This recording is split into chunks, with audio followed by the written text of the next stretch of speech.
Dans un mois, c'est l'été et je suis sûr que tu veux que toutes les meufs te regardent sur la plage et que les mecs te demandent mec, comment est-ce que t'as fait? Tu les as vus partout ces TikTok de transformation physique, de glow up, où le mec il passe d'un ado boutonneux à un PG go muscu qui gère toutes les filles. Et en vrai, ce cliché, c'est un peu moi. Honnêtement, hein, je veux pas faire le mec qui se la pète, qui veut écraser les autres, mais la vérité c'est que c'est possible. Tiens, regarde, ça c'est moi il y a 3 ans et ça c'est moi maintenant.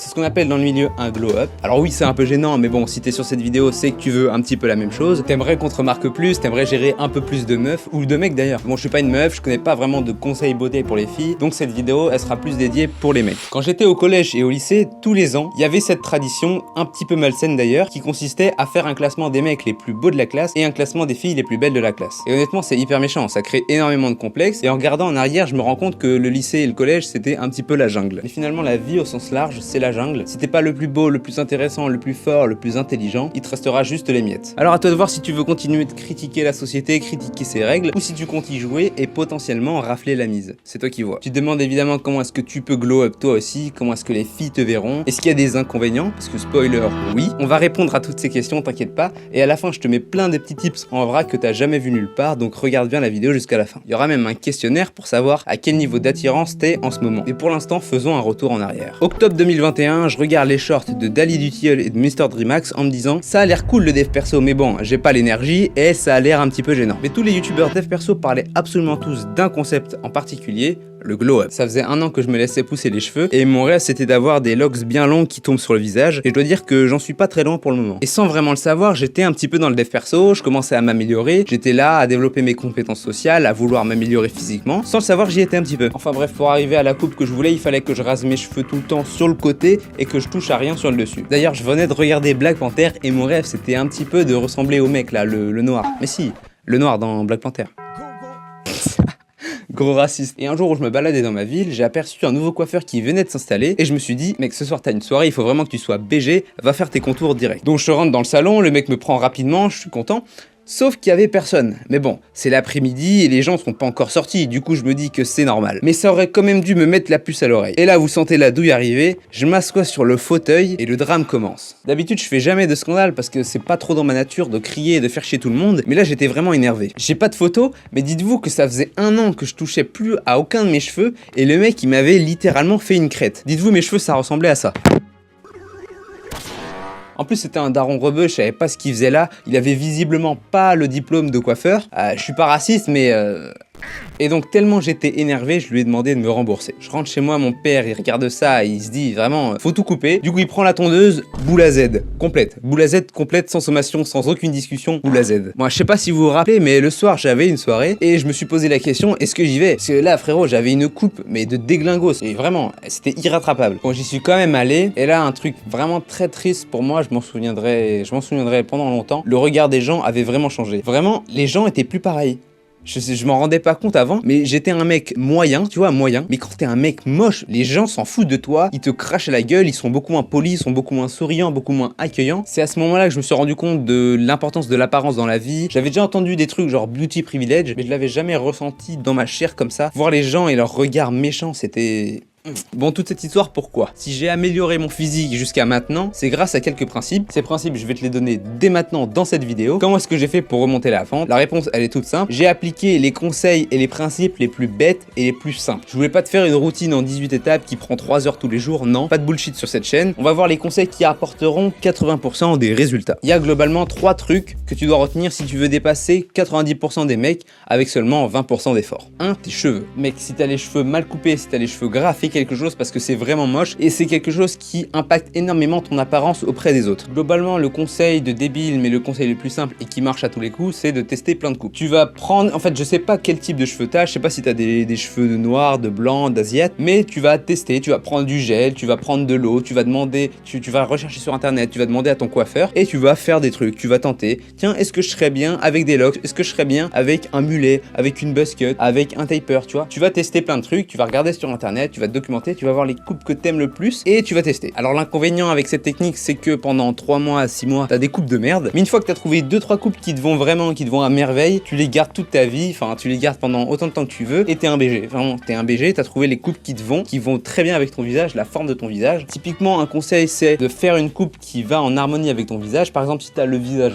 fin, pourquoi pas faire une coupe complémentaire avec une coupe ronde. Si t'as le visage rond, pourquoi pas faire, je sais pas, des tresses. Faire une coupe qui va mettre en valeur ton visage et pas casser et pas faire trop gros, trop fin, trop skinny. Fais une coupe qui va en harmonie avec ton visage et ton corps. Si t'es skinny, te fais pas une boule à Z typiquement. Ça va pas avec ton corps, ça va pas en harmonie avec la forme globale de ton corps. Deuxième conseil, les vêtements. De ma naissance jusqu'à mes 17 ans, c'est globalement ma mère qui choisissait comment je m'habillais. Elle me demandait un peu, tu préfères ci, tu préfères ça, mais c'est tout le temps elle qui avait le dernier mot. Et je comprends les mecs qui sont un peu dans la même situation que moi. C'est très rageant, c'est très frustrant de se faire juger pour un style qu'on n'a pas choisi. Et un jour, ça m'a saoulé, j'avais travaillé l'été, j'ai pris 100 balles, je suis allé à Zara et j'ai pris 2 pantalons, des t-shirts, etc. Et je me suis fait un style complètement classique, mais qui passe à tous les coups. Et le problème que j'avais avant, c'est que j'achetais les articles un par un. Genre, j'achetais un pantalon que j'aimais bien, un t-shirt que j'aimais bien, un pull qui me plaisait, mais j'achetais pas les articles pour les assembler avec d'autres, je réfléchissais pas à ça. Et au final, je me retrouvais avec assez d'affaires, mais elles allaient pas trop ensemble. Et du coup, je galérais tous les matins à faire un truc qui passait à peu près pour avoir un style au final qui était très moche. Troisième conseil, le plus important,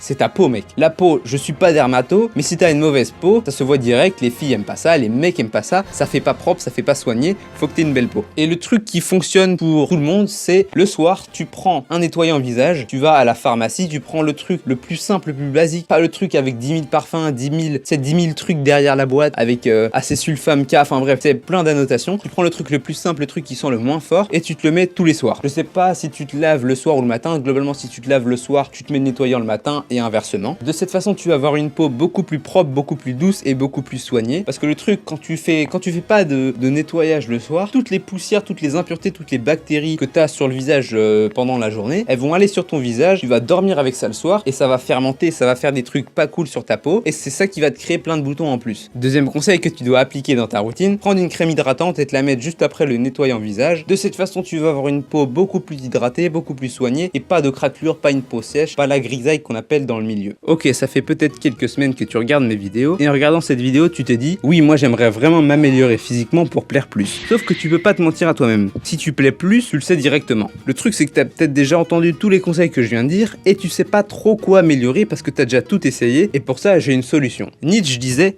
les convictions sont des ennemis de la vérité plus grands que les mensonges. Et il avait complètement raison. La majorité du temps, tu progresses pas parce que t'as pas l'information, mais parce que tu le fais mal. Du coup, tu cherches toujours le prochain conseil, celui qu'on t'avait caché, mais la vérité, c'est que tu le sais déjà. Mec, t'as regardé combien de vidéos de dev perso ce mois-ci? Tu sais déjà tout. Le truc, c'est que tu fais juste mal. Alors pour savoir à quel niveau de beauté, d'attirance et de charisme tu es, je t'ai fait un petit questionnaire, plein de questions, tu vas compter tes points, et à la fin, il y a un barème, et tu sauras quoi améliorer pour devenir plus attirant. Question 1, est-ce qu'on te complimente sur ton style vestimentaire? Je parle de personnes qui s'habillent un petit peu comme toi ou qui prêtent attention, tu sais, ces personnes qui sont vraiment très dans la mode, dans la fashion, qui ont vraiment des bons conseils et un bon œil d'experts qui pourront très bien te conseiller. Si c'est pas le cas, tu devrais peut-être changer des choses. Il y a des très beaux habits dans chaque catégorie. Je te dis pas d'aller faire comme moi, prendre à Zara 100 balles de vêtements, mais juste tu vas prendre la catégorie que t'aimes bien et tu vas prendre le top de la catégorie, le meilleur de chaque catégorie. C'est pas forcément les trucs les plus chers, mais je te parle en termes de mode, de tendance. Il y a des modes dans chaque catégorie de vêtements et tu vas demander conseil à des gens qui s'habillent déjà bien. Question 2, est-ce que pendant la journée tes yeux sont lourds, tes paupières sont lourdes et est-ce que tu bailles souvent? Si c'est le cas, t'as probablement un très mauvais sommeil. Est-ce que cette nuit t'as eu tes 8 heures de sommeil par exemple? Est-ce que cette nuit t'as passé 8 heures à dormir? Je te parle pas de 8 heures dans ton lit. Si t'arrives pas à avoir un rythme de sommeil bon, tu devrais dormir plus, dormir à des heures fixes, c'est-à-dire que tu te couches à la même heure, tu te lèves à la même heure. Par exemple, tu devrais également dormir les fenêtres fermées, sans aucune lumière, sans petits boutons de merde qui clignotent. Et ça, on n'y penserait pas à première vue, mais ça ruine complètement ton expérience de sommeil. Question 4, est-ce qu'on voit ta mâchoire? Si aujourd'hui j'ai cette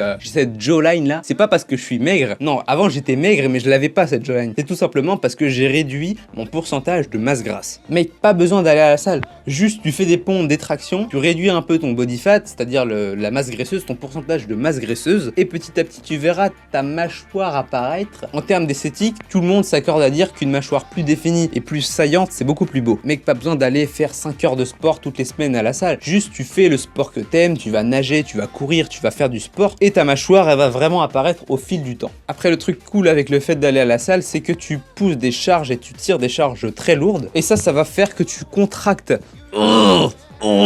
Tu contractes les muscles de ton visage, les masséters, les muscles ici.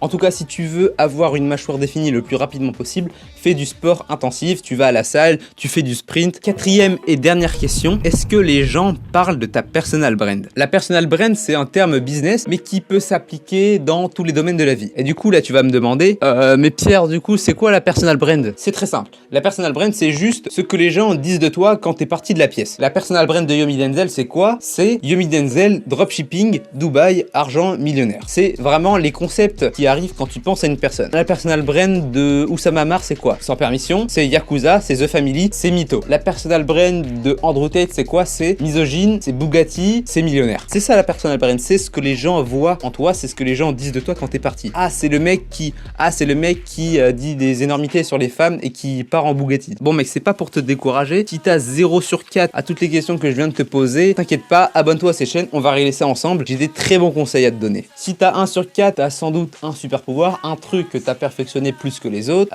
Si par exemple c'est le sport, c'est cool. La plupart des gens c'est le sport, ils ont une belle mâchoire, mais il y a tellement plus à faire, tu peux t'améliorer encore plus. Si t'as entre 2 et 3 sur 4, tu commences déjà à gérer des meufs sans avoir à rien faire, juste en étant toi-même, sans avoir à rien sortir de ta bouche. Et si t'as 4 sur 4, t'es officiellement le beau gosse ultime. Cet été ça va aller à la plage, ça va nager, ça va profiter quoi. PG va. Et si t'as 5 sur 4, bah c'est pas possible parce qu'en fait il y a que 4 questions. Donc voilà, c'est la fin de cette vidéo. Ah non, les inconvénients. On n'a pas parlé des inconvénients d'être un BG. Personne n'en parle, vraiment, littéralement, personne ne parle des inconvénients qu'il y a à être un beau gosse ultime. Mec, prépare-toi parce que ça va faire mal. Je te jure, c'est pas comme les gens imaginent, c'est pas la vie de rêve. C'est ça a son lot d'inconvénients et je vais te les donner tout de suite. Comme tu t'en doutes, ça a à voir avec le regard des autres. Quand t'es quelqu'un de plutôt attirant, quand t'as maximisé toutes les métriques de l'attirance, il se passe un moment dans ta vie où les gens ne te considèrent plus pour ce que tu es, qui tu es à l'intérieur, mais pour ce que tu renvoies, pour ton image. Par exemple, histoire vraie, dites-vous que, alors que je sors vraiment pas beaucoup dans la rue, 1 fois par mois ou 2 fois par mois, il y a une voiture qui s'arrête alors qu'elle a le feu vert, et que moi j'ai le feu rouge, elle s'arrête littéralement pour me laisser passer. Et je me dis que c'est un peu malsain, c'est vraiment, ça me met dans une position très inconfortable, où tu sens que tu oppresses les gens, tu les obliges à s'arrêter, tu vois, genre avant, personne s'arrêtait, genre une voiture sur 6, tu vois, une voiture sur 5 ou 6, maintenant c'est 5 voitures sur 6 à chaque fois. C'est cool, je vais pas faire le mytho ou l'hypocrite, mais c'est un petit peu malsain. Quand tu deviens de plus en plus beau, t'es plus traité de la même manière, les filles, les profs, tes proches te traitent plus du tout de la même manière. Et il y a un piège à éviter, c'est la confiance en soi. Quand tu commences à avoir de la validation sociale, tu vas commencer à penser oui, finalement je l'ai mérité, je suis au-dessus des autres, je commence à avoir plus de confiance en moi et à me sentir plus supérieur aux autres. Mais ça c'est très dangereux. Pourquoi? Parce que tu vas indexer toute ta confiance en toi sur ton image, un truc hyper fragile. Et le jour où cette image ou le truc sur lequel tu as misé ta confiance en toi part, un truc que tu contrôles pas du coup, mec, tu vas être au fond du trou. Si tu dois miser, on va faire un petit parallèle avec la confiance en soi, mais si tu dois miser ta confiance en toi sur quelque chose, fais-le sur quelque chose que tu contrôles. Ça fait rire les mecs qui disent oui, moi j'ai confiance en moi parce que j'ai accompli des choses dans ma vie. Pourquoi pas? Mec, j'ai confiance en moi parce que j'ai un business qui tourne et je fais de l'argent. Ok, mais le jour où il y aura une catastrophe que t'auras pas vu venir, que t'auras pas prévu, tu vas te sentir vraiment très mal parce que tout simplement c'est pas en ton contrôle et que tu donnes les clés à la nature, aux gens, à l'extérieur, à l'environnement, de te détruire intérieurement. Et à l'inverse, ce que je fais de plus en plus maintenant, c'est d'avoir confiance en moi, de me valider, entre guillemets, de me donner de l'encouragement et tout, quand je fais des actions qui sont bonnes dans ma vie. Les actions avec lesquelles je suis en accord. Par exemple, si j'ai travaillé, si j'ai été discipliné, je vais me gratifier, je vais me dire Pierre, t'es vraiment bien. Et je vais m'interdire d'avoir de la motivation quand j'ai des vues ou sur YouTube, quand j'ai quelques vues, genre j'ai vraiment 100 abonnés, tu vois, mais quand j'ai quelques vues, 500, 1000 vues, je vais m'interdire d'avoir de la motivation et du plaisir parce que je me dis que c'est pas un truc que je contrôle et qu'il faut pas que je m'y habitue trop. Voilà, c'est la fin de la vidéo, j'espère que ça t'aura aidé. Envoyez-moi une photo avant l'été et après l'été, pourquoi pas, j'aimerais beaucoup voir les transformations physiques qui auront été occasionnées peut-être grâce à moi ou grâce à cette vidéo. En tout cas, c'est toi qui auras fait tout le travail et je t'en félicite. Je te laisse, je retourne apprendre, je te fais des bisous.